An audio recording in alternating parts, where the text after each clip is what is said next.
All right, we're going to get started. The time is now 1:03, and a quorum of the board is present. The regular meeting of the State Board of Education is reconvened. Ms. Evans, are there individuals who wish to address the board during today's meeting? Yes, there are people who have registered to provide public comment today, and I will review the rules. Each speaker will have 3 minutes to address the board, and I will monitor the time. We will strictly follow the time limit to ensure that everyone has an equal opportunity to speak. Please finish your sentence and conclude your comments when the timer expires. Thank you for your cooperation. It is the practice of the board not to respond to comments during the public participation segment of the meeting. We will maintain an atmosphere of respect for everyone. Anyone who disrespects another person, whether by name or in any other way, will be asked to stop. Public participation will take place both in person and online. We will begin with the individuals physically present today and then move to those in the queue online. First, and it's going to be people, there are two people that are going to come up and exercise the group time, and it's Aya and Lara. If you guys would please come to the table. And you can sit at the end, and whenever you're ready, you guys have up to 10 minutes to speak as a group, okay? You just pull this over.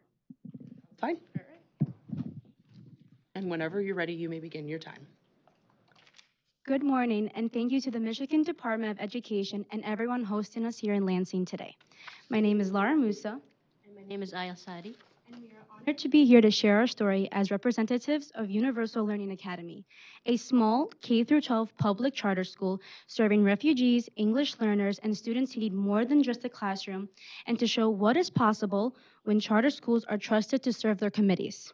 When people talk about schools, they usually talk about buildings, test scores, or programs.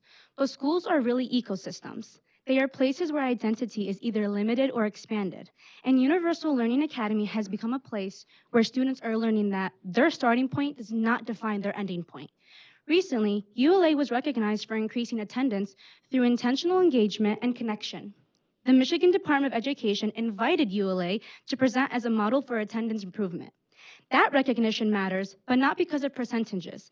It matters because it shows that students are choosing to come back to a place where they feel seen, supported, and capable of success. At our school, student voice is empowering. Students help shape school culture, safety initiatives, leadership programs, and service efforts. When students are trusted with responsibility, they rise into it. They begin to see themselves not just as learners, but as contributors. And that is not theatrical. But we see currently, and we see that currently in what our students are achieving. This year, our National Honor Society chapter has made history. Our school has received the NASSP Student Service Grant twice. Our NHS has also been accepted to present at the National Honor Society National Conference in Washington, D.C. through the LEAD Conference. And also we have our NHS member who is with us today, being a National Honor Society scholarship semifinalist, and finally, our NJHS chapter was also recognized at the 2026 Michigan Student Sustainability Summit, all marking the first time this has ever happened in our charter school's network history. And what makes these achievements even matter more is who our students actually are. The NHS Scholarship semifinalist is an English learner, a student who came to this country with basically limited background, no presenting academic excellence at the national level. Another student selected to attend the LEAD conference come from a neurodivergent background. At ULA, these differences are not limitation. They are part of what we allows our students to break them. What makes ULA powerful is not program or one initiative, it's the belief that innovation and accountability can exist together. At ULA, literacy is not treated as just a subject. Literacy is treated as access. When students learn to read correctly, write clearly, speak confidently, they gain more than academic skills. They gain the ability to advocate for themselves, navigate systems, and build futures at once fell out of reach. And the belief shows up in how our school supports students every day. Our educators train always to meet students' needs. Our ESL program, that I was in it, ensures multilingual learners fully access grade level content. Classroom support staff increase equality inside learning spaces. Career pathways connect academic to real-world purposes. And advanced coursework, AP classes, dual enrollment show how students in college is not a distant idea. is something they can actually reach by actually trying hard. ULA continues to demonstrate measurable academic and attendance growth while serving students many systems underestimate. This is not accidental. It's an initial design built around support, structure, and high expectations. At its core, ULA represents something bigger than academics. It represents the breaking of limitation. It shows students that background does not determine the destiny. It shows family that public education can innovate while staying accountable. And it shows that when students are given structure, voice, and opportunity, they do not just meet expectation, they redefine them. ULA is not just preparing students to enter the world, ULA is preparing students to actually change it. Any time left, we would like to take a moment to share our individual experiences at Universal Learning Academy. So, and I think we don't have, but I will say one thing. Despite the limited funding that our school may have had, they have given us every single chance to attend these national conferences, join programs that do cost money, and have even taken up to our superintendent to go ahead and fund us. We fought for our place as a school, and we continue to do so. And especially when it comes to our student body organizations, such as Student Government, National Honor Society, our school continues to make sure that we have the opportunities to get up on that national stage, despite people being, where does that school come from? I've never heard of that school. And then you get to go there and you get to say, this is my school, this is where I come from. As someone who not only has a neurodivergent background, I realized that the best thing that I gained from Universal Learning Academy was having those limitations. Because those limitations taught me that if I can go through that, I can get through absolutely anything. And for me, as an ESL learner who just moved overseas for barely 3 years, I came to Universal Academy as I got accent, second learner. I actually third learner because French was my second language. And I had to go over a lot of trouble. I don't understand what's going on in the class. And then here, when my ESL teachers came and supporting me, I was that girl that sits in the corner and do nothing basically, except just trying to translate every single word by the her Chromebook.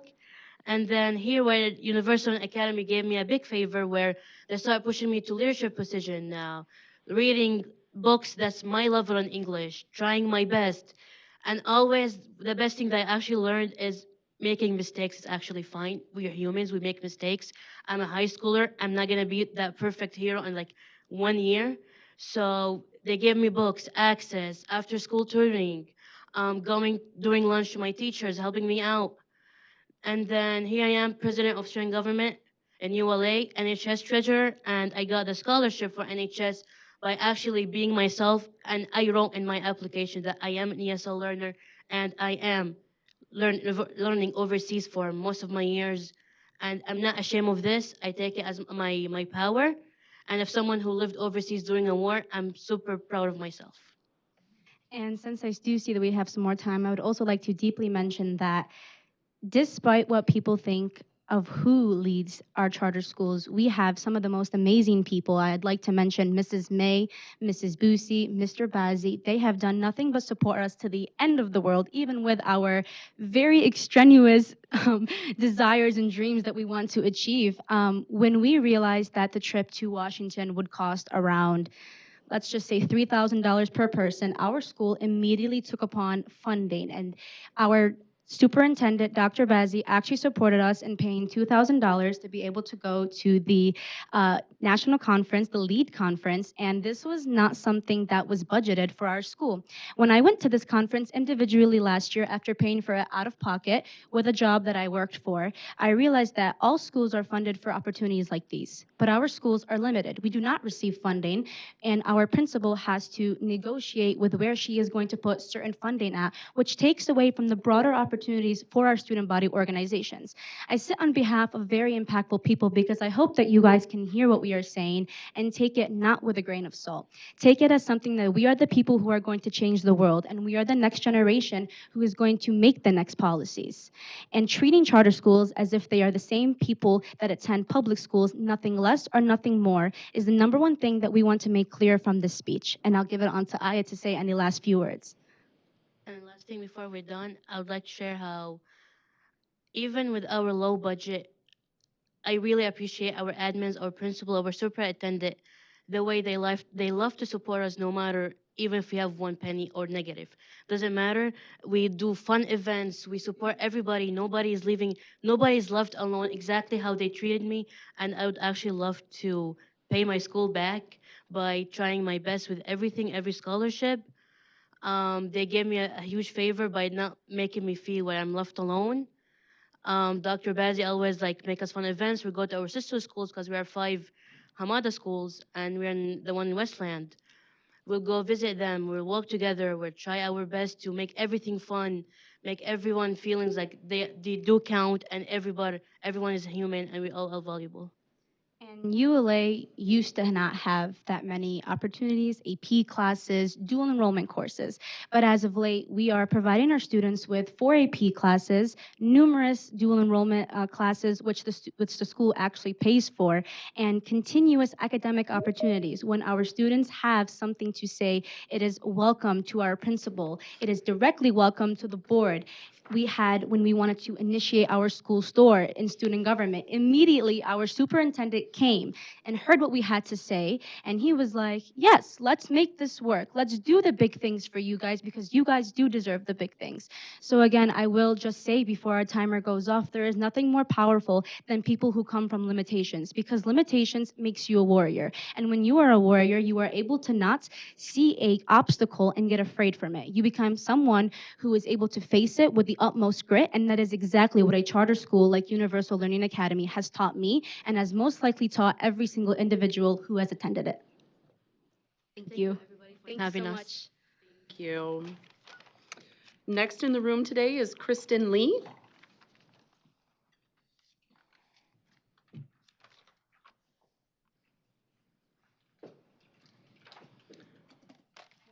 Seated and ready, you may begin your 3 minutes.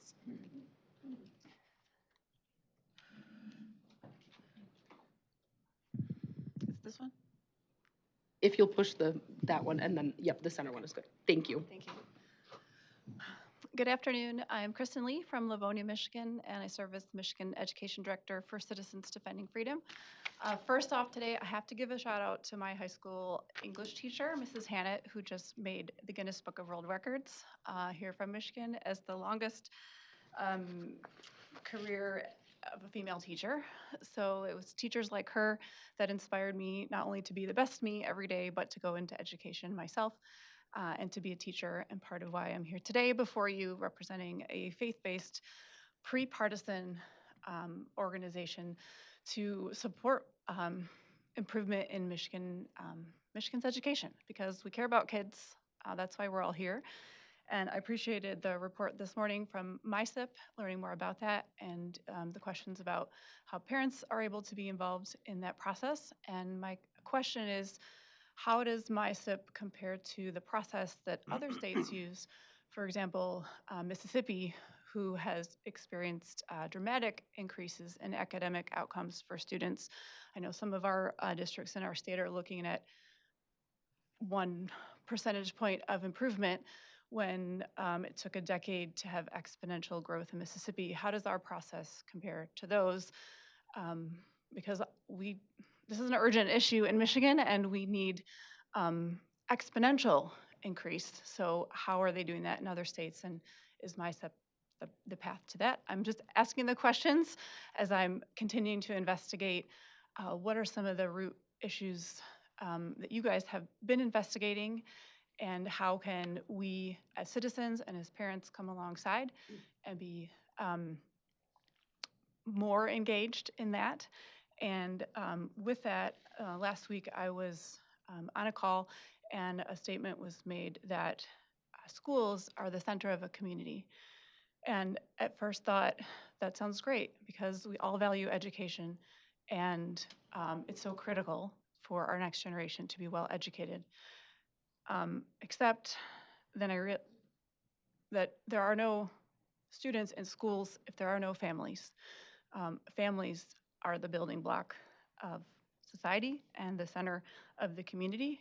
And I want to encourage that that lens be the lens through which every decision is made, and that continual slowing down to pause and say, how do we engage parents more? How do we listen to the voice of parents here in our state for the improvement of our education system, for the betterment of our students? So I applaud those that are continuing to slow down and pause and ask that question at every turn. what do the parents in Michigan want, and how can we serve them better? Thank you. Thank you. We will now move to those online. Hello, caller, can you hear me? Yes, I can. Thank you. If you please state your name and where you're calling from, you may begin your 3 minutes. Thank you so much. My name is Ely Swinson. I am from Oakland County, Waterford, Michigan. I am an adult with dyslexia and a mother of a dyslexic child, a special education advocate serving families across Michigan. I appreciate the chance to speak today. Michigan's current system is failing far too many students, especially those with disabilities and reading and literacy challenges. As the state works to implement critical literacy and dyslexia laws that require screening, progress monitoring, and evidence-based instruction rooted in science-based reading practices, this movement forward must be aligned with the reality that many of our students have intensive needs that go far beyond basic reading supports. That's why the Michigan Special Education Finance Reform Blueprint is critically important. This blueprint is a comprehensive, data-driven plan to modernize how Michigan funds special education so that it reflects the student need, not zip code or property wealth. The current reimbursement model has left districts underfunded and inequities entrenched, forcing schools to choose between basic supports and the services our children deserve. Weighted student funding has been shown in other states to help schools hire trained professionals, provide consistent, high-quality intervention, and improve outcomes for students with disabilities. For too long, Michigan has promised opportunity for all students, but delivered vastly different realities based on where a child lives. Students with disabilities still lag far behind their peers in reading, math, graduation rates, and long-term success outcomes, and unacceptable for the state that knows high-quality education is tied to economic prosperity. Today, I ask the board and the Department of Education to endorse and actively support the MI Blueprint recommendations as a foundational component of Michigan's education strategy. Align special education funding with students' needs, not local wealth. Ensure implementation of literacy and dyslexia laws include adequate funding for specialized supports and professionally trained staff. MDE must be fully on board, not only with literacy implementation, but with meaningful systemic reform that gives every child, not just some, the support they need to succeed. Aligning literacy efforts with equitable needs-based special education funding is essential. Without it, we risk implementation, isolated solution that won't reach the students, that won't reach the students need most. Our children, especially those with disabilities, deserve nothing less than a system that truly supports their success from day one. Thank you for this opportunity to speak. Thank you.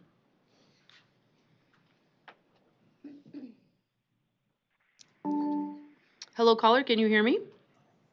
Yes, I can. Thank you. If you'd please state your name and where you're calling from, you may begin your 3 minutes. Julie McCoy, St. Clair County, Port Huron, Michigan. You may begin. Okay, thank you. My name is Julie McCoy, and I am a volunteer in an elementary school in Port Huron.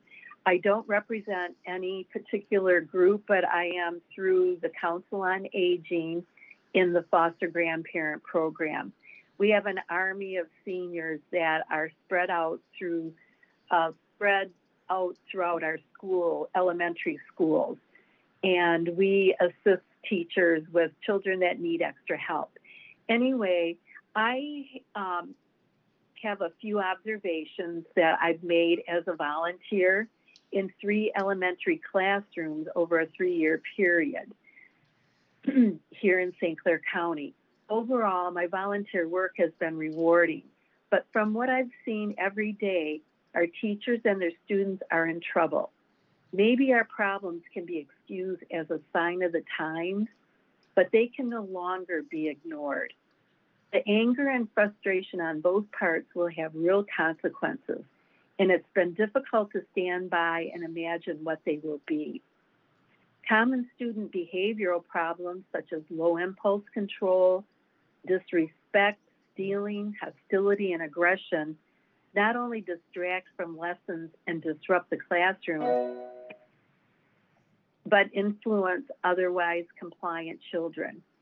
Consequences seem to be lacking for bad behavior. Parents often don't accept responsibility for their children's issues, and many even blame teachers and classmates instead.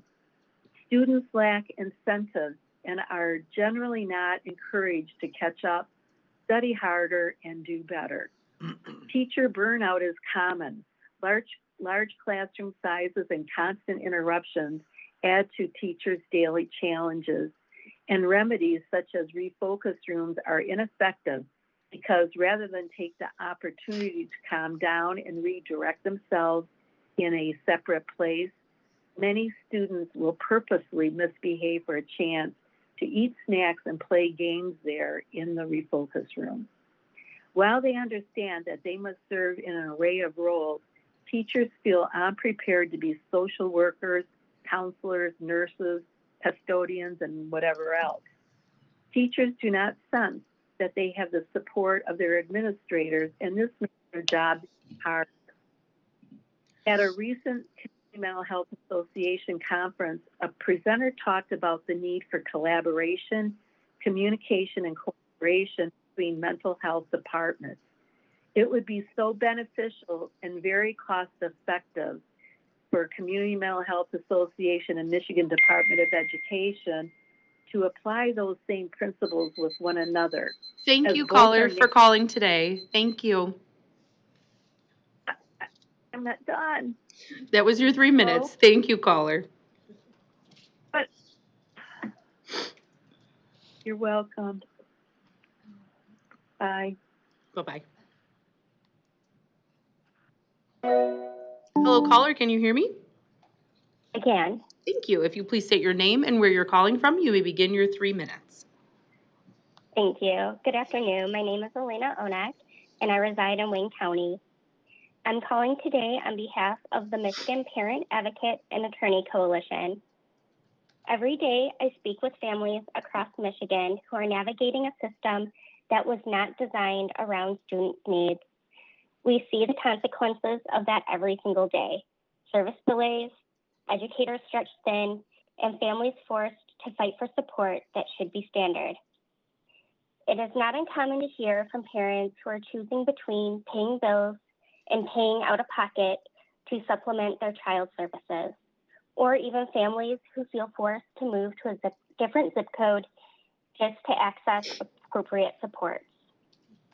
Right now, Michigan is working toward a more fair funding approach to improve special education resources. The MI Blueprint is already aligned with that work. It is a Michigan-built, data-driven plan to improve special education funding in a way that is fair, transparent, and sustainable.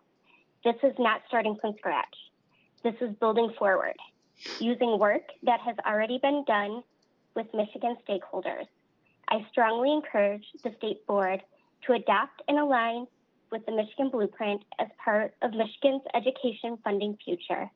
Michigan students deserve a system that is designed to work for them, not one that families have to fight to access. Thank you so much for your time. Thank you. Right now. Hello, caller, can you hear me? Yes, I can. Thank you. If you please state your name and where you're calling from, you may begin your 3 minutes. Good afternoon. My name is Marissa Brizolera, and I'm from Grand Rapids. My son Max is currently navigating middle school in a self-contained ASD classroom. And while parenting a middle schooler definitely comes with its fair share of uncertainties, one looms especially large for me. And that's wondering if the known shortcomings of our current special education funding system will prevent Max's school from adequately supporting him. And our story is not unique. Parents in special education programs across Michigan see the disparities between districts and wonder sensibly if their students will be supported. Luckily, now we can also see a path forward thanks to the Michigan Blueprint. It's data-driven, it centers student need, and it's based on stakeholder feedback, including the voices of families like mine. Michigan is shifting toward equitable funding and stronger support for at-risk students and special education services. And the work has been done here. It's time for implementation, and it's time for action. I urge the state board to adopt and align with the Michigan Blueprint as part of Michigan's long-term education funding strategy. My student cannot wait. Our students cannot wait. Thank you for your time. Thank you.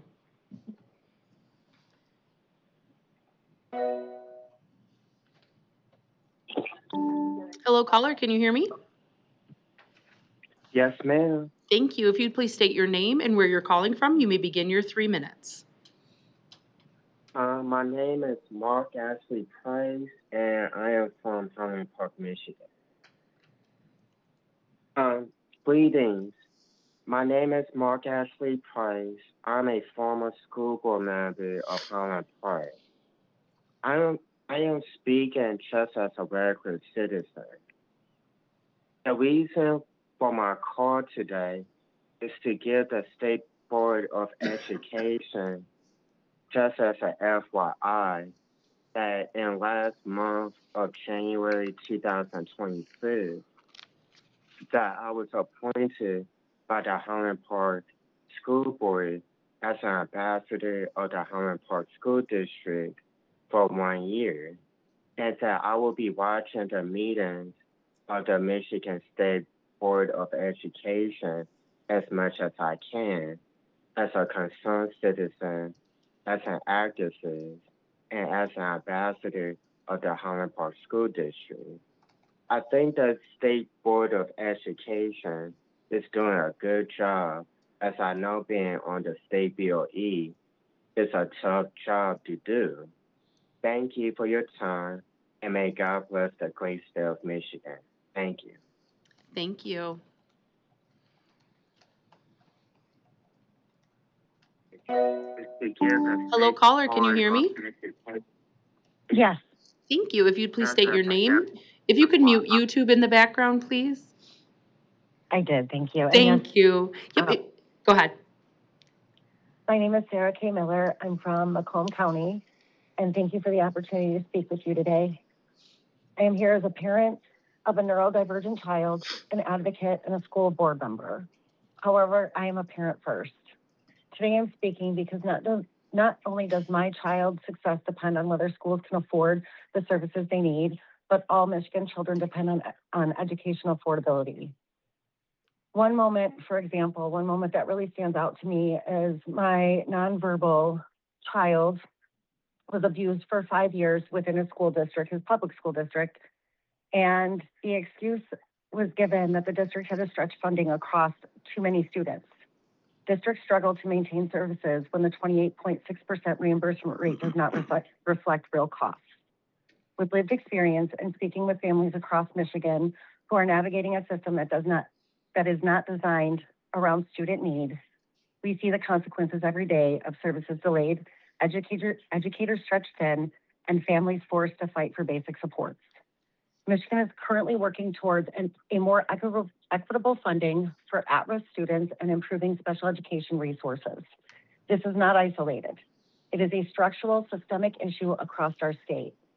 The state's current focus on equitable funding, including increased support for at-risk students and strengthening special education funding, is the right direction. The My Blueprint provides a ready, data-informed framework to make this possible. It moves Michigan towards funding based on student need, not local capacity. The analysis has been done. The stakeholder engagement has been done. The roadmap does exist. I respectfully urge the state board to incorporate the MI Blueprint into Michigan's educational funding strategy moving forward. Please help to increase a safe and equitable education for all students in our state. This is something that shouldn't have to directly impact us or happen to us in order for it to matter to us. Thank you for your leadership and the time to speak with you. Thank you. Mike, at this time, are there any other callers who have pre-registered for public comment today? Those are the callers for today. Thank you. This concludes public participation. Thank you, Ms. Evans and Mike. So we're going to move on to our presentation on Black History Month. Very excited with all the activities, and I know we're going to have a press release coming out as well. Thank you to Mr. Wheaton. So today we welcome Mr. Toby Tansel. Toby has worked as a performance coach for private sports coaching sector, as well as an executive producer of the Walk Through the Valley, a Detroit documentary, a vendor with DPSCD, author of G Code, and a founder of Face Forward, a mentorship group. Thank you to Ms. Tilley for arranging this as well. We appreciate your efforts there, and we already had a chance to talk over lunch. So welcome our presenter, Mr. Toby Tansel, executive producer, Walk Through the Valley. This is an informational presentation and no board action, but we're very excited to have you, and we appreciate the work you're doing to promote Black History Month. Well, thank you guys for having me. This is an amazing experience. I'm really excited. I was really excited just to be here from an educational standpoint, to be at the Michigan Department of Education. Promoting films like this for Black history is pretty awesome. So I don't think you guys look at yourself like superheroes and the cool kids, but I sure do. So thank you for letting me hang out with y'all. Okay, so I'm gonna get into it. I'm not gonna, lie. Normally, when I do my presentation, I bounce around. I like to walk and move and make it really active. So if you guys are kind of okay with that, I'm going to be as active as I can from a stationary position. So we're gonna do something that I like to refer, if I'm breaking the decorum, then let me know. But typically I like to ask people if they recognize some of the monuments on the slide. So at the very top, we have a monument called the Spirit of Detroit. Bottom to my right is the Hart Plaza, and to the left is a trail that is a part of the People Mover. And at the very bottom is a centerpiece of the Detroit skyscraper, the skyline, and that is the Renaissance building. Of course, it's going to be modified within the next year or two, but that is how I remember it growing up. You guys mentioned everything about me, some of the work that I do. I'm especially proud of the film that we've done, so I don't have to go back into that. A huge thing that I do want to let you guys know is that it's been slightly updated at the very top. I was program coordinator for the Akibalan Village. Now I am the youth director.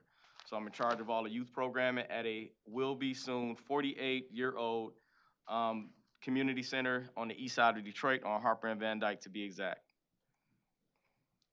Now I'm here to represent, of course, Walk Through the Valley. So Walk Through the Valley isn't a singular film. It is what we like to refer to as an educational tool / living historical document. And it's an entire film series based on 4 seasons of Detroit history. So there were some questions that was asked to me after I showed it during the lunch, and I want to kind of get into it a little bit more. So I was asked what prompted me to go into this work. So I was looking for answers. It was being a part of a community that's impoverished and really dealing with a lot of adverse circumstance, being able to make it through that, but still getting to a point in my adulthood where I just had to find answers, culturally, historically, and local history-wise. I went to a meeting or a panel at the Charles Wright Museum, and I found a very important person. That person is my mentor. His name is Dale Rich. We've had some incredible scholars. We even had your own Ken Coleman be the very first interview that we did for this documentary series. He gave us the foundation that helped us dig into the answers that we needed and the questions that we needed to ask to move forward in our 4-season project. But I want to talk about Dale Rich for a second, in specific because he was very meaningful into us developing this work to the comprehensive thing that it's become today. It took 6 months to complete the film, so I thought. So I contacted my mentor and I said, Dale, we're done. He said, with what? I said, with the film. He said, it's only been 5 or 6 months. I said, 6 months. He said, well, think about this. In fact, listen to me. If you're gonna do a project about this great city and it's not comparable to Eyes on the Prize, then you need to reassess what it is that you're doing. That was 10 years ago. I just told everybody at lunch when we started the project, I had long flowing dreadlocks and not a single strand of gray in my beard or my hair. things have changed over the past decade. I like to think that I've gained a lot of wisdom. So I want to definitely give that shout out to Dale, my great mentor. But I showed the beginning slides to show you how Detroit looks contemporarily. However, at one point in time, and this is giving a big shout out to the ancestry of the Native Americans and the indigenous population that was here, at one point in time, Detroit looked like this. It would be a marketplace. It would be an area where people would go to camp. It'd be an area where people would set up different stations. And this was due to the indigenous population, the Anishinaabe. So, or better known as the people of the three fires. This symbol right here is the Thunderbird, and that represents those Native American groups, the Ojibwa, the Ottawa, and the Potawatomi.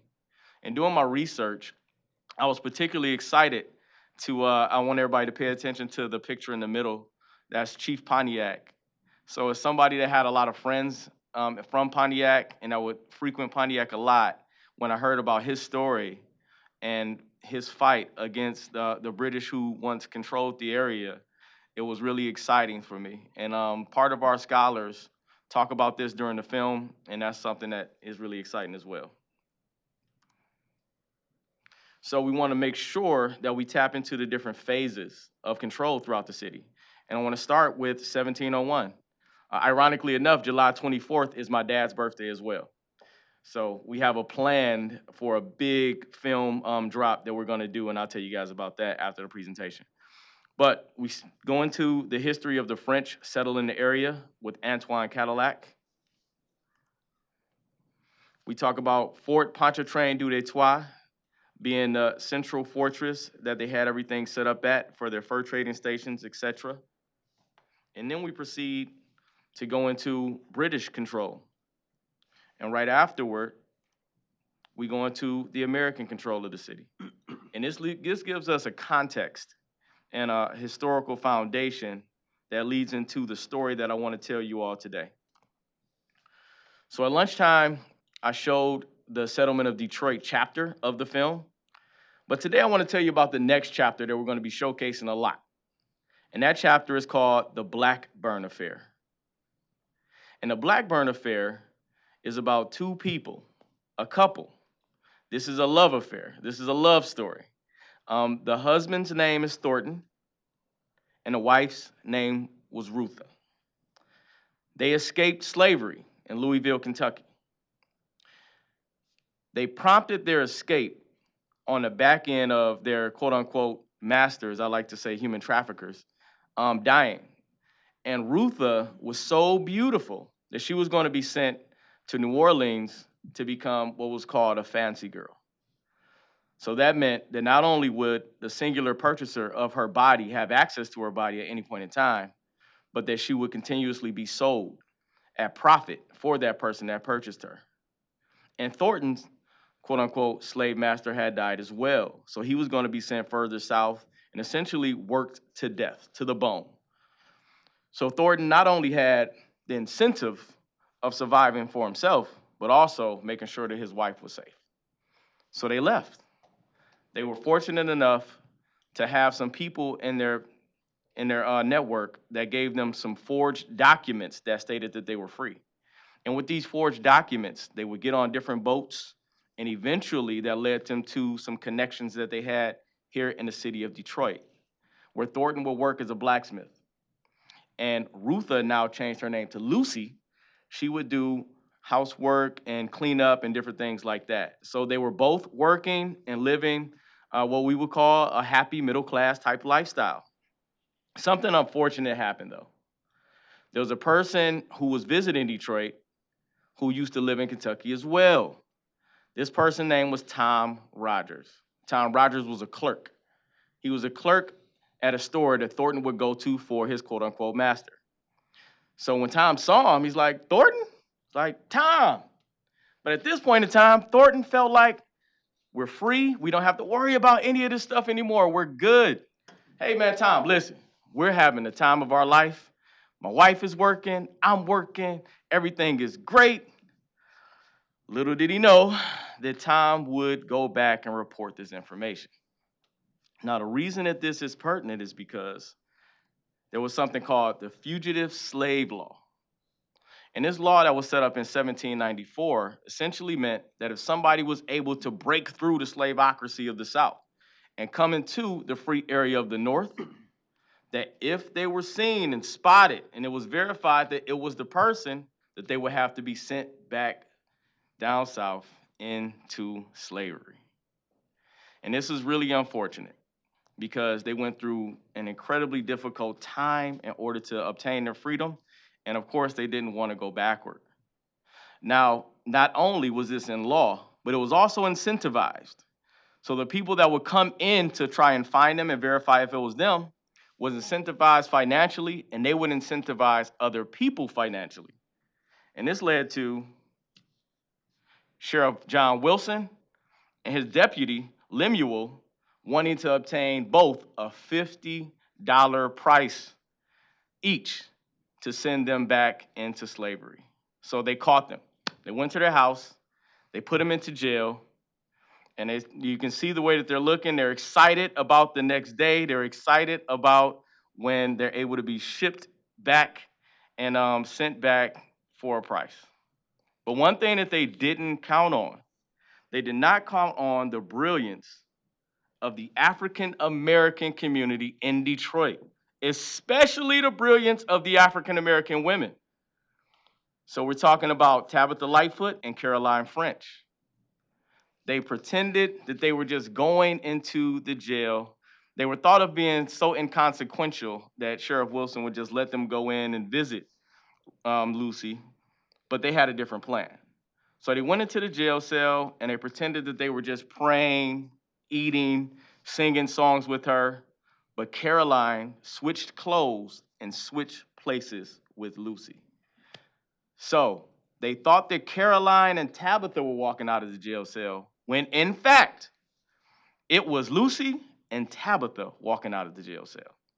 So when they discovered what was going on, when Sheriff Wilson came in, Caroline is like, surprise, Lucy's already gone. She's already across the Detroit River into safety and freedom, and you cannot get her. So of course, they're upset, especially the people who thought that they were gonna get a reward for this. But another level, another phase of this rebellion would come from the community, not just trying to be spies or practice espionage or do anything sneaky. They came right up the front. They had people shipped in from Canada, and they outnumbered the police by an extreme amount. So Sheriff Wilson saw this, and he was afraid because they were so outnumbered that he knew that their pistols wouldn't do anything. And plus, everybody that showed up, they had sticks, they had clubs, they had swords, they had pistols themselves. And it was actually a reverend by the name of Madison Lightfoot that would have the pistol that would start a huge riot. So Sheriff Wilson said, okay, Thornton, I want you to talk to the mob and tell them that the law is going to handle this, and tell them that they can just go back home and not start any ruckus. So Thornton said, okay, I will. So as he walked to the front, Madison said, here, Thornton, here's a pistol. You can shoot the rascal if you want. Thornton pointed the pistol at the sheriff, but didn't shoot him. He shot into the air. So when he shot in the air, boom, a big melee ensued. And the police were overtaken. And they were able to grab Thornton, break his chains, and send him across the Detroit River. And in doing this, they completely upended the notion that these people were happy being subhuman, happy and having subhuman standards. They showed that liberation is something that comes from within, and you can spark an entire community to take action and help each other out. So in the first slide that I showed you, Thornton and now Lucy Blackburn, you saw an American flag in the background. Now you see the Canadian flag in the background, because they went across the Detroit River into what Carolyn Smarts and other authors refer to as a fluid frontier. Sometimes, depending on how the law was arranged at the moment, enslaved Africans would come into Detroit, And conversely, enslaved Africans or fugitives would go over to Canada. But they went to Canada, and Ontario in specific, and then they went further up into Canada and lived in Toronto. Now, what's really cool about this incredible love story and this happy ending was the fact that they started a taxi service and became wealthy and essentially lived happily ever after. Now, this prompted an entire community to come to the realization that if they work together, if they practice self-determination, that they can do anything they put their mind to. So the next thing that they did was they left what was referred to as First Baptist Church because they had oppressive tendencies and the people that were in charge, they would mistreat them. In fact, they had a pew area that they would refer to, that they would relegate them to, and they refer to as inward heaven. So from this new rebellion, this new energy that they have, this anti-slavery vigilant attitude, they created their own church and they called it Second Baptist Church. And if you're ever in Detroit, ever in Greektown, you can see Second Baptist Church still around today. And if you go into Second Baptist Church, they tell you not only this story, but many others of what we refer to as the Underground Railroad. The information that I provided you, along with the information that everybody saw during lunchtime, has been showcased in different institutions throughout the city of Detroit. Our very first screening was at the Detroit Historical Museum. We even had people literally emotional and crying when they saw certain segments of the film. The next one was at the Charles Wright Museum. Actually, at our screening, this is where I met Tiffany. And this was a powerful moment. We did a commercial for this particular screening that went viral and got up to 300 or 400,000 views. It was a little bit, I would say, controversial because a lot of this history is completely objective. And some people have issues with certain parts of how we promoted it. Case in point, in the commercial, I showcased the fact that a lot of our contemporary fashion comes from the initial French settlement that was in Detroit. And some people didn't necessarily like that, but you know, the reality is the reality. But the next screening that we did, it was very, very important to me. It was probably the most meaningful, and I'll tell you why. This was at the Detroit Main Library. We had our students reenact everything that I told you about the Blackburn affair in a play. So this is something that we would do in the schools. This is something that we would do in our after-school programs to help them internalize the information they've been presented with. But this was the first time they did it in front of people. They did it in front of 70 people, got over any nervousness they had, and was able to give an incredible play centered around our history. So now, if you guys are okay with it, I'm just going to show you a small trailer of the Settlement of Detroit section of the film. So when the French got here, you know, there could be as many as 50,000 people already in this spot. It wasn't like it wasn't a vacant area like, oh, this is really nice, it's on the river, you know, we could like camp here. No, they came here and they joined a camp that was already happening. It's a very powerful place because it is the river, it's the strait that connects, you know, to the other Great Lakes. Most of their settlements were near the river because they used the river for, of course, food purposes. They hunted the animals that, of course, came to the river. And they also fished. And, of course, for transportation purposes, they used the river as a way, as a highway, a water highway, and for trading purposes as well. So all of those, the river was the central point for the indigenous people who were here thousands of years before the Europeans arrived.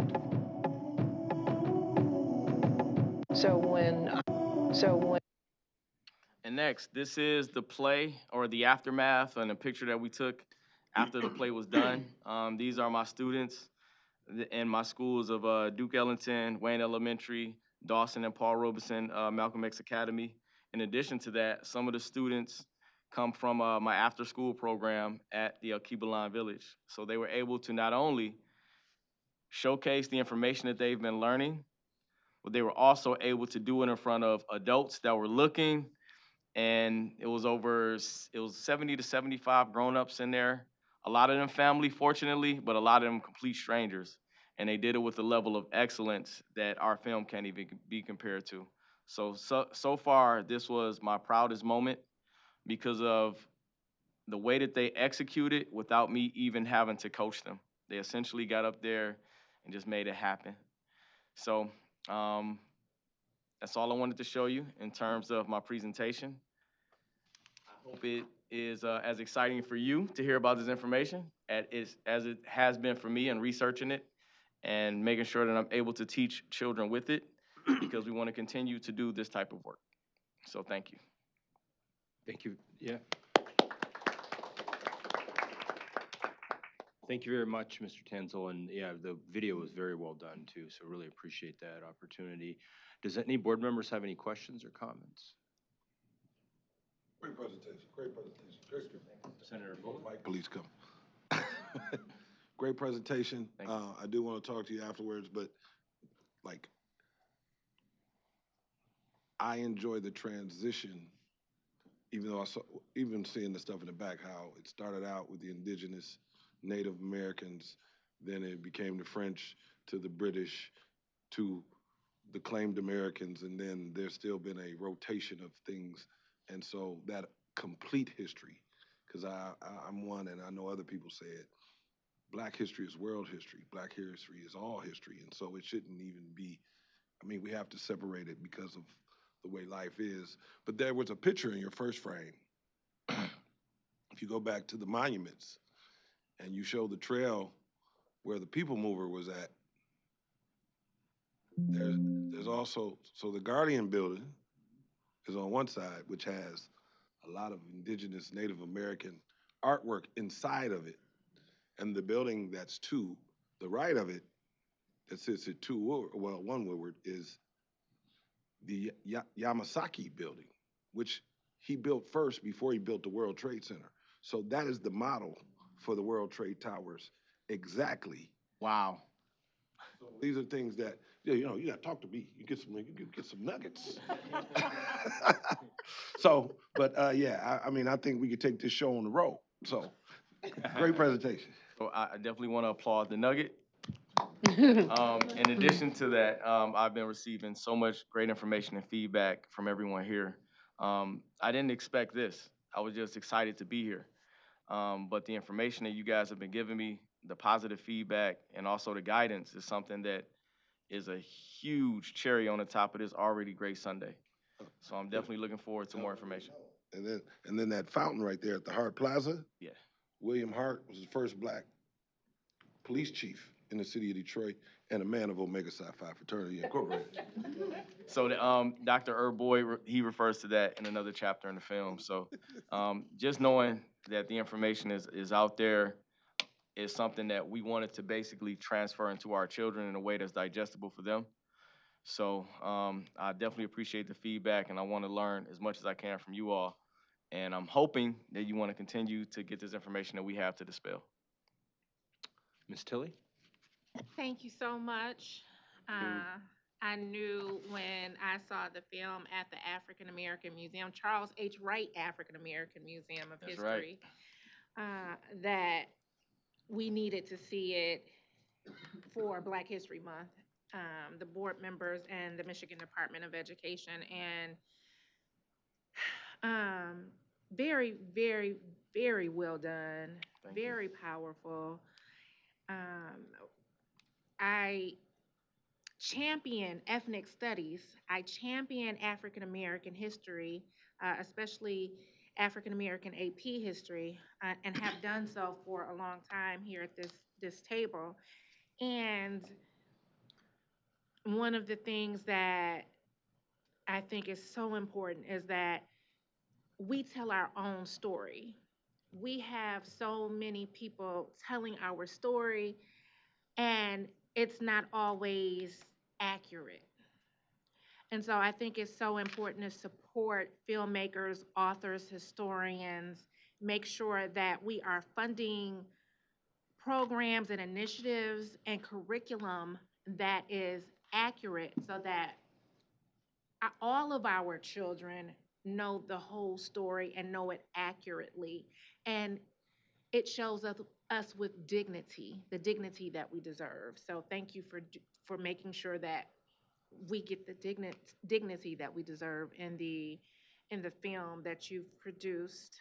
Um, I know you have some other things coming up the pipeline and some other work. Can you talk a bit about that as well? Well, first off, thank you for showing up to the screening. The commercial that we did for the screening that went viral actually boosted the amount of people that came exponentially. And that's how I actually found out about it. From the commercial? from social media and Let's decided to pop in. So we only were expecting 40 people. 200 people showed up.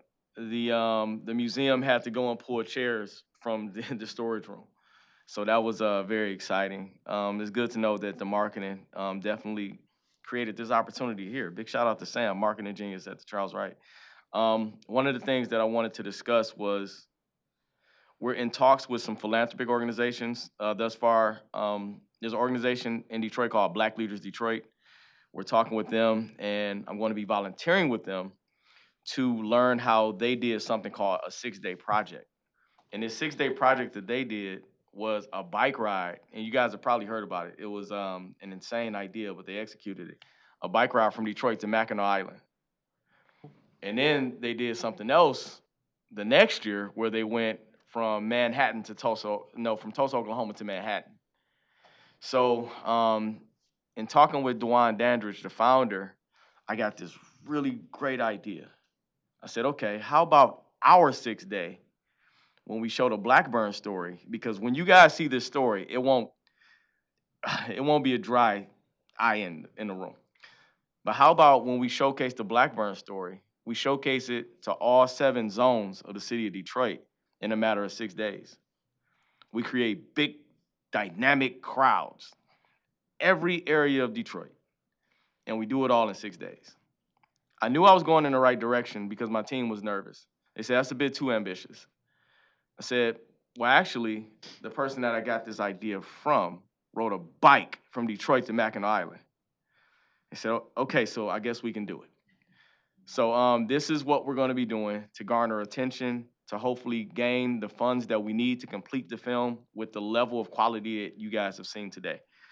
In addition to that, we want the film to be a part of school curriculum.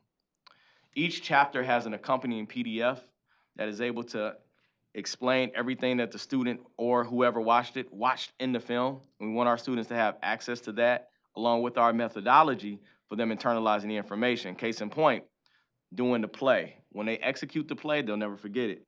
We also have a financial incentive slash incentive package where we get them tickets to basketball games, football games, etc., if they answer questions correctly when we quiz them about what they just watched. We refer to that as the learn and earn. So we have all these different modalities that we use to educate our children, and we want to expand it as far reaching as we possibly can. And we love not only for our babies to learn about this information, but also people in the middle of my age and also the elders. But the significant demographic that we want to get this information to is our children. So those are some things within the pipeline. Lastly, we're going to be interviewing some really popular, exceptional Detroiters for a podcast series that we call The Audacity of Detroit.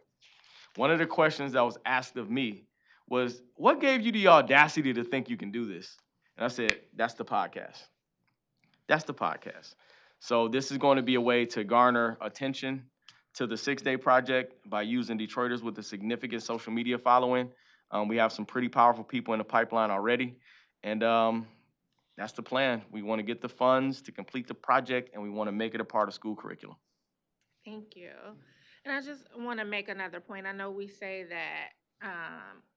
that the history, African and African American history, is all of our history, and it is.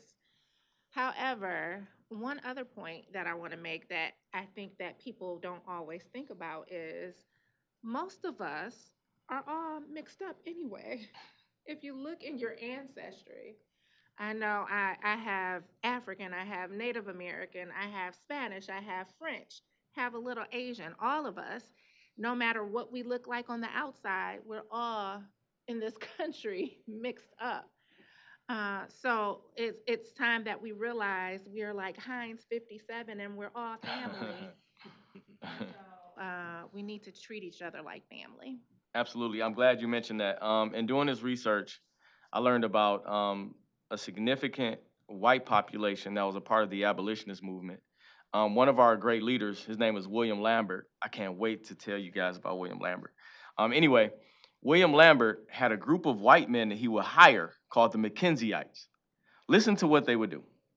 The Mackenzie'ites would talk to William Lambert. He would pay them. They create the plan. They would go into plantations and kidnap enslaved black people. They wouldn't bring them back yet, though. They would make a deal with the plantation owner saying that they would find the people that escaped, take them back, get the money from the plantation owner, and then take them again back to Detroit. So not only does this show the humanity of everyone, because humanity isn't relegated to an ethnicity. It isn't relegated to a color. You have people that are humane and people that aren't. But in Detroit, for sure, from the research that I've done, we have significant abolitionists that belong to every race, color, and creed. In fact, a part of the big mob that went out and got Thornton and Lucy Blackburn were white people. They said, you're not going to come to our city and do stuff like this. These are our friends. We see them every day. We're breaking them out. And that's the spirit of Detroit. Dr. Pugh? Thanks, Board Member Tilley, for bringing us another amazing and insightful Black History Month presentation. And thank you for this, and really enjoyed the film. And it was quite, as mentioned, insightful. I guess my question is, I have multiple. Just really, why do you do the work? Why do you think that it's important for our students to get this? Why do you think that it's important for this board to get this information? I'm gonna answer that one first. Yeah, I'll let you answer that one So for we'll put a bullet in the others. So I want to go back to my mentor, Dale Rich. Dale Rich would tell me all these incredible stories, his personal life stories. One of them was from his grandmother. His grandmother was in the South. I think it was Alabama. Yep, it was Alabama. And her neighbor was a white woman. So he told me the story of his grandmother telling him the story and crying before she got to the end of it. And in the story, she said her neighbor that she was friends with, that she saw all the time, that they, were essentially really, really cool, came to her house one day and said, what are you doing? She's like, I'm just hanging out, not doing anything. Said, well, there's a lynching going on down the street. You should come and watch it. That casually. That's, a rather insidious thing to even begin to envision, but that was so normal that she thought she could just say that and not have any type of reaction from her neighbor. Additionally, Mr. Rich told me about when he went to college at George Washington University, and they were doing projects on great American heroes. And he said that he's going to choose a Black American hero to do his project on. And his professor told him, outside of Booker T. Washington, you don't have any Black American heroes. He said, well, no, there's a lot of, he's like, no, your people don't have any history. So when I think about stories like that from my elders, and when I think about the adverse circumstances in which I come from, my parents were teenagers when I was born. At one point in time, we had to live with my grandmother in a house with 14 people. I had to, deal with that type of lifestyle. And fortunately, I was able to make it through. And my mentor, Dale, told me that I was able to get through the landmines. So this information connects the struggle of my elders and is going to help my personal children, along with the village children in which I have influence over, get through the landmines. Because they'll have a comprehensive, contextual viewpoint of everything, and they'll know how to move. Without that, They only think that the circumstance that they're in is as high as they can go. And I want them to know that you can achieve everything if you put your mind to it. And here are numerous examples. This is why I do the work. Yeah. And just some thoughts as you're talking.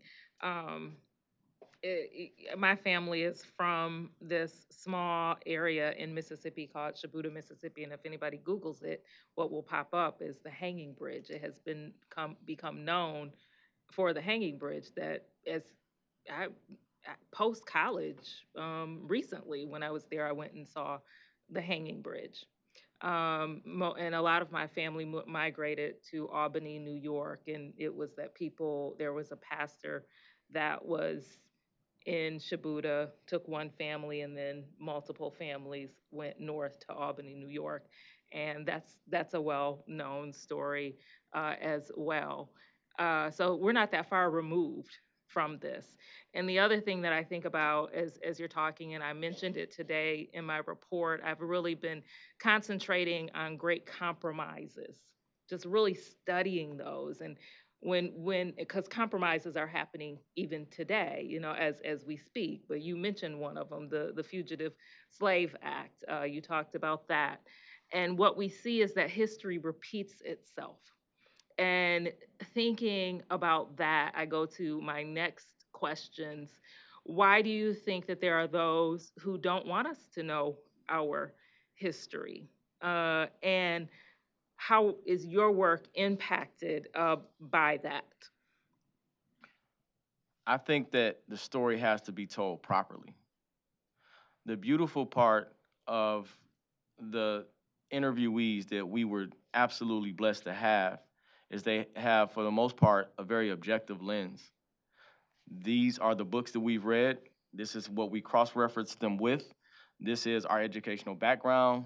This is the information. So in the research, we learned about the group like the Mackenzie'ites. We learned about John Brown and the work that he did.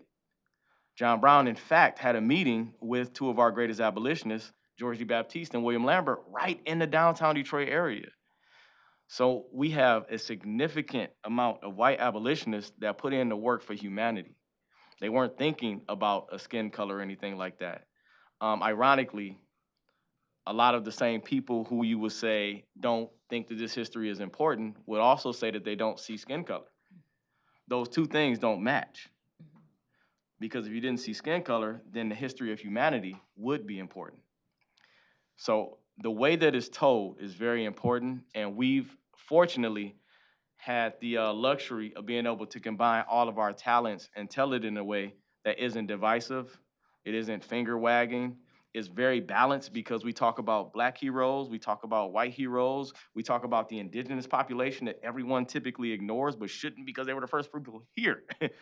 So by making it comprehensive, by making it entertaining, and by creating a balanced research portal where we can display the information that's beneficial to everyone and that has included everyone, we remove a lot of the dissonance that we typically run into with this type of information.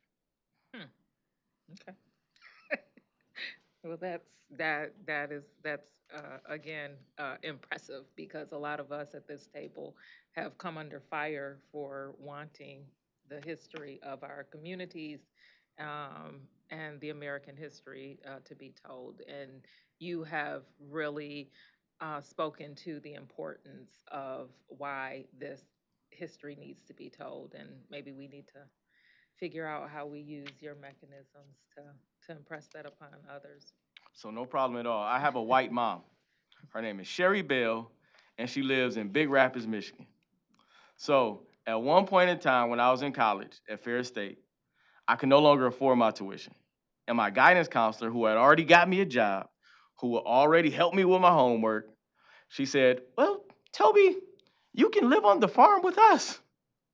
So for 6 months, I lived on a farm in Big Rapids, Michigan with a white family, and she would pack me lunch every day. I had a car, so I would take myself and her son to the school, but she would pack us lunch all the time, and the lunch would be like really non-traditional stuff that was for me. It would be canned jams, and I had fresh milk.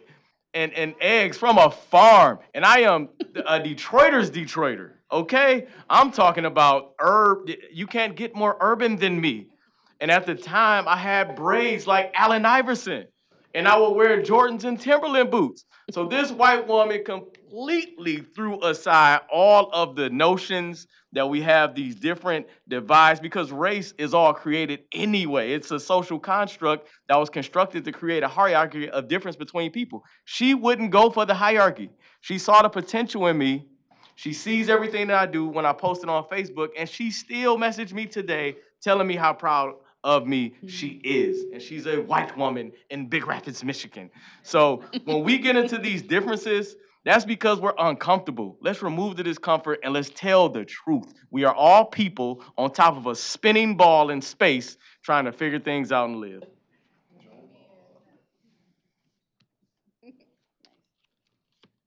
Anybody else? All right. Well, thank you.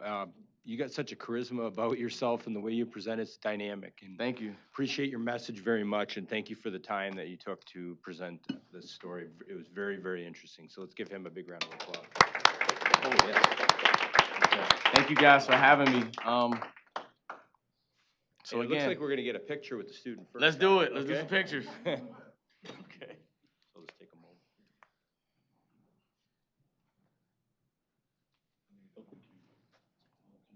We can.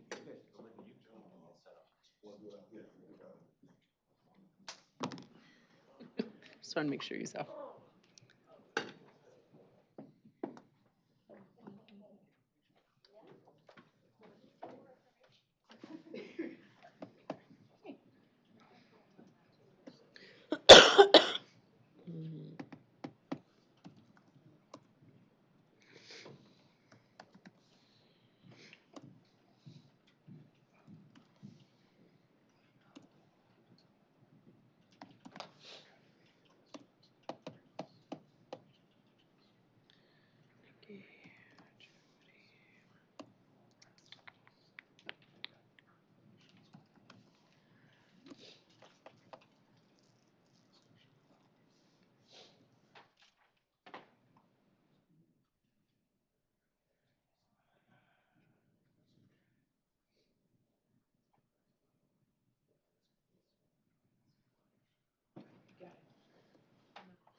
Take care of it right now.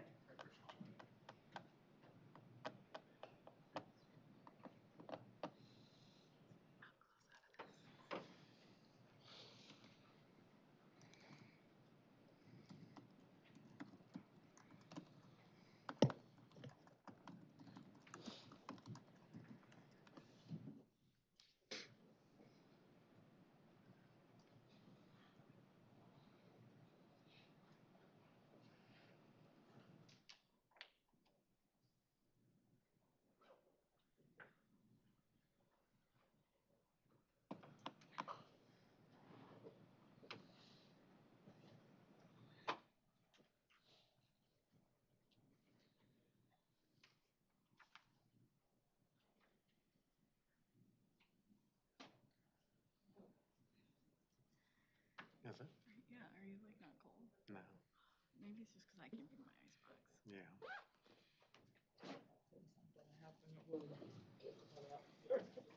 Don't jinx it. Okay, we're done with our report and just leave. You were here, we weren't. Exactly. Not your problem. Glad there were no questions. See you later. How long do we have to wait? Like in your college course, you have to wait like 5 minutes, I think, and then you just leave. Just leave, that's right. Is that what it is now? I think it's like Or 15. 15? Oh, you would know. It goes by rank, so for me, it's like a minute and a half.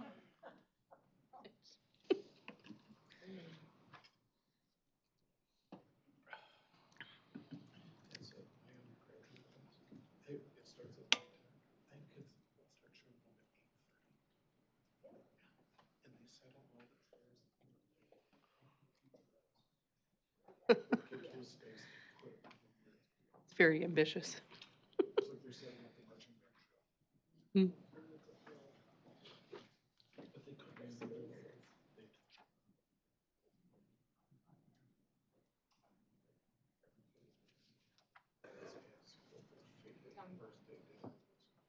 So in rehab, he's actually, I know. It's been a roller coaster, that's for sure. Well, they do that to us. Well, you know, my dad had COVID, the brain surgery. Okay. Yeah.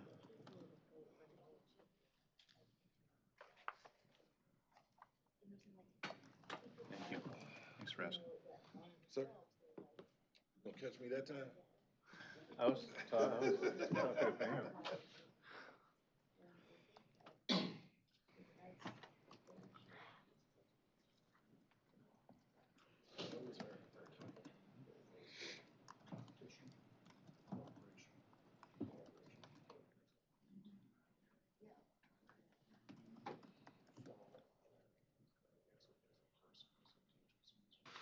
Thank you, everyone. We're a little ahead here. So next we have Mr. Wheaton and Ms. Ponte. Legislative update. Mr. Wheaton's Director of the Office of Public and Governmental Affairs, and Ms. Olivia Ponte, Legislative Liaison in the Office of Public and Governmental Affairs. And today they're going to provide the state and federal legislative update. Welcome. Thank you, Dr. Maleko, and good afternoon, board members. I will turn it over to Olivia, who has a legislative update, including some breaking news from today. Yes, good afternoon, everybody. So first and foremost, Governor Whitmer just this morning signed the cell phone legislation into law. So this was House Bill 4141 and Senate Bill 495. This was a bicameral and bipartisan effort from Rep. Tisdale and Senator Polhanke. So that was a very positive signing that Dr. Golzinski and myself got to attend this morning. And in her speech during the signing, she thanked Superintendent Maleko as well as the department for the support during the process. So positive news there. In other news, the House and the Senate are in full swing, trying to get as much done on the front half of this year as they can as we go into spring break pretty soon here at the end of March, and then the summer and fall for campaign season. So in the House this month, they passed House Bill 5154. This is a bill that would require districts to accept cash as a form of payment at sporting events. We expect on the committee side in the House, they took testimony just last week on a package of bills that would require districts to opt in to being a school choice district. Currently, there's about 27, I believe, that are not. On the Senate side, the Senate Education Committee was supposed to take up some bills last Thursday, got canceled because session got canceled. So they're going to be back at it tomorrow, and they're going to report out House Bills 4556 and 4557. These bills remove the writing requirement on the SAT, as well as the requirement that a student's score appear on their transcript. And that is where we sit now. As far as budget, that's also getting into full swing. As most of you are aware, the executive budget recommendation will be presented tomorrow at 1 o'clock. So more details to follow when we actually see the budget language tomorrow. And then from there, we'll look forward to seeing the House and Senate recommendations and engaging in that process. Thank you. Does anybody have any questions? Ms. Schneider and then Ms. Lipton. Can you just share what were the key tenets to the cell phone bill that was finalized? Yeah, good question. So it ended up where, in the previous iterations, there were different rules for elementary, middle, and high school, but where it ended up was across the board, K-12, cell phones are not allowed during instructional time. So lunch, passing time, those are excluded. But in the law, you cannot have a cell phone out during instructional time. The district can choose to have a more stringent policy. That's kind of just the floor. And then there are exceptions for medical devices if it's written into an IEP, or if the teacher has a lesson-specific need for the cell phone, like a Kahoot or something like that, then that can be allowed. So was there any specificity in relationship to the cell phones are not allowed, they can be taken away reasonably if they are out? Yeah, that would be up to the district. And one of the key tenets of the bill is actually that on the website of a district, they need to have a clear enforcement policy on how they plan to enforce this. If it's, at the end, does the teacher just take it? If it's out, does it go in a pouch? Things like that. Very good. Thank you. Thank you. Ms. Lipton? Thank you. I just had a quick question about I didn't recall the bill number, but the bill on the school of choice. And so I just want to make sure that I'm clear. So this bill would basically preclude a district from opting out? Because my understanding is the current law is that we're virtually a universal school choice state, but that if districts meet certain criteria or they make certain, or they not, basically that there are opportunities for districts to opt out, but there are certain things that they have to do in order to opt out. It's up to the local board of a school district, and if the local board decides that they would like the district to opt out, they can. So you're correct. This bill would preclude a district, like a local board, from making that choice. Okay, so basically, there would be, I just want to make sure that I'm clear, because I believe in the current law, you can also set certain standards, like for example, you can be a school of choice district, but you can basically require a family to show that a student hasn't been, I don't know, having violated the prior school district's sort of policies or what have you. So in this situation, are you basically saying that not only can a board be precluded from opting out of school of choice, but that all of those other sort of showings, a district cannot put those in either? Correct. It would be a it would have to be a first come, first served policy. However, there are two caveats. The district gets to set its own capacity. So the district sets, I have room for 22 students. I have 20 resident students, therefore I have 2 slots. Or if they say my capacity is 18 students. So the district sets its own capacity. And then the only other caveat in the language would be one of those like listed not offenses, but if the student like has a conviction, then the school wouldn't have to take them. Interesting. Okay, thank you. Any other comments or questions? Well, I appreciate the great work that Ms. Ponte and Mr. Wheaton are doing, and I know she's been getting me in front of, we have our regular meetings with the House chairs, excuse me, the Senate chairs on education, and she's been getting me in front of many legislators, so appreciate that, and for you and for going today with Dr. Kolzinski. They knew that we had the state board meeting, so obviously we couldn't be there for the signing of the bill, but appreciate the work you're doing, so thank you. Thank you.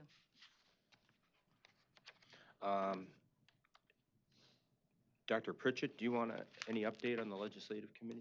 Just a reminder, and I know Liz has sent this out to let us know if you're available for the legislative luncheon, March 19. It'll be in Heritage Hall, I think 11:30, correct? That's what I've got written down, yeah. So just let Liz know so we are prepared. The invitations are out to legislators, to leadership. I don't know if we've gotten any RSVPs yet or not. We have 15. I think the count's right around 15 legislators have RSVP'd. Okay, all right, thank you. Okay, thank you, Dr. Pritchett. Last thing we have is any comments by any state board members. Open now. Dr. Pugh? Well, a couple of maybe comments and questions related to the public comment period. There were the students from the charter school, and my goodness, they are bright.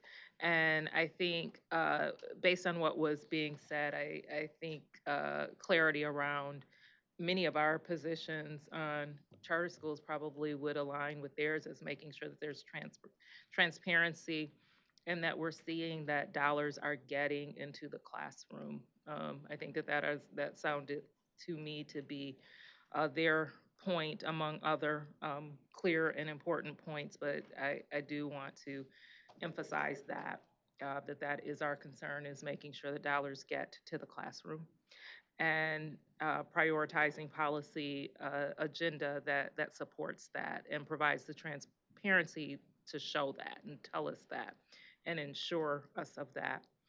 The other question that I have is around the blueprint, the Michigan blueprint that was brought up. And I'm not sure if that's the blueprint that we've talked about a lot at this table, and even, yes, and we integrated, again, an area where we agree, and we integrated that language in a recent special education resolution that we put together. We use language straight out of the Michigan blueprint and look forward to having more of those conversations, as we all know that we want to prioritize an assessment of what's going on around special education. So I just wanted to point out those two pieces that I think were brought up in our public comment period. Thank you, Dr. Pugh. Anybody else? And I would just comment too that Mr. Quisenberry brought me out to interact with the students over lunch. So we had some great interactions, got a picture with the student first, and really positive to see how they present themselves and the bright futures they have ahead of them. So thank you, Dr. Pugh, for those comments as well. And I know, I believe we're going to be doing it. We haven't decided which month, but we will in the next few months have a special education presentation coming up as well at some point. So looking forward to having that. Okay, next is future meeting dates. Dr. Malika? Oh, sorry, Ms. Tilley. No worries. I just wanted to make a quick reflection, because the students were absolutely amazing and definitely timely with everything that's going on in our country. And then also with Black History Month. The film that we watched during lunch talked about the British settlers, the French settlers. This country was founded by immigrants. The diverse populations that we have here. And I also, thinking about the diverse populations with the African population on top of that. And I spoke about the dignity. A lot of times when curriculum is in the classroom, not all of the times, but I've definitely gotten feedback from curriculum since I've been here that lack the dignity that is deserving. As we think about immigrants and where we are in this country with ICE and everything that is going on, and the murders, the violence that is happening, I just want to say that we need to focus on dignity. Yes, we need immigration in this country. We need immigration laws. We need to protect our borders. And that goes without saying. A lot of people are coming here, settling, looking for the American dream, looking for a better life, looking for safety, because they come from populations and countries and areas that are not safe. And then to come here and not be treated with dignity, and to compound the PTSD and the distress that they are facing and their families are facing. We need to be kinder to one another, and we need to operate in dignity. Thank you. Thank you, Ms. Tilley. Okay, any other comments? All right, seeing none, I'll just announce our future meeting dates. The regular meetings of the State Board of Education are scheduled for Tuesday, March 10th, 2026 at 9:30 a.m. Tuesday, April 14th, 2026 at 9:30 a.m. Tuesday, May 12th, 2026 at 9:30 a.m. If there are any topics or board members would like to recommend for future agendas, please notify Ms. Evans or me directly. And want to thank everyone for coming, for putting together the meeting today, the team, the board, everyone. Great day of presentations. And I hope you have safe travel. I heard it's like really warm, like 41 or something out there. I don't know. We haven't had, yeah, so enjoy the warm weather, and I hope everyone has a great week. This meeting is adjourned. It's 2:37.